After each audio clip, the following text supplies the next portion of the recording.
come al solito siamo finiti qui, su questo letto che, quando si litiga, diventa il nostro ring. E noi due pugili che si colpiscono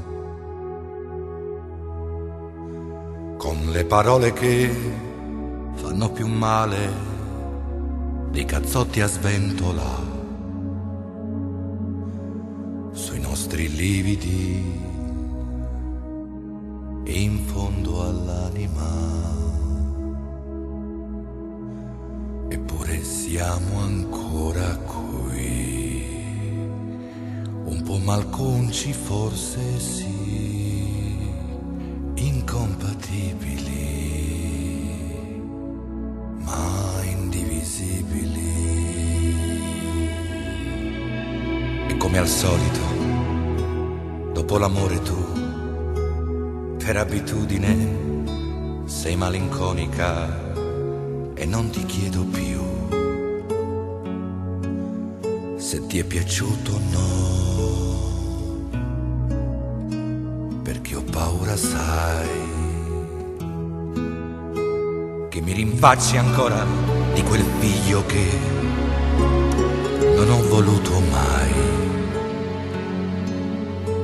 E adesso tu non sai che adesso lo vorrei, per non restare soli qui, con due caratteri così incompatibili ma indivisibili.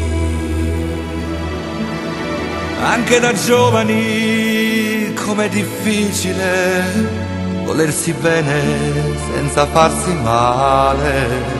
Era libellula questa libidine, lo abbiamo fatto in ascensore anche per le scale. Ora di solito si fa di sabato sul palcoscenico dei nostri alibi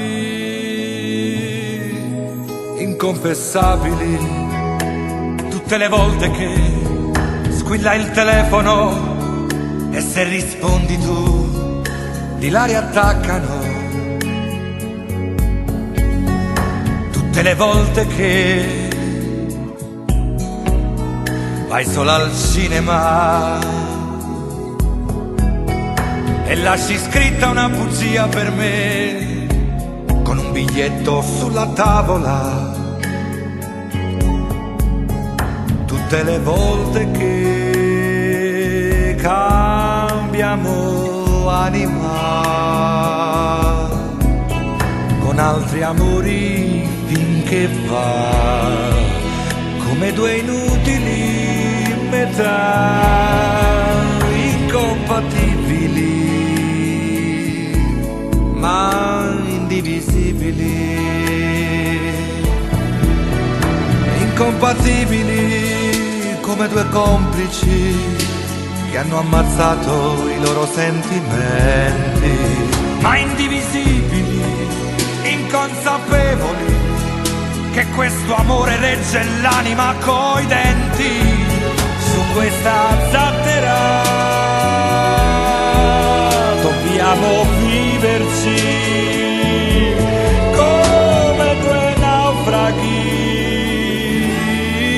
incompatibili ma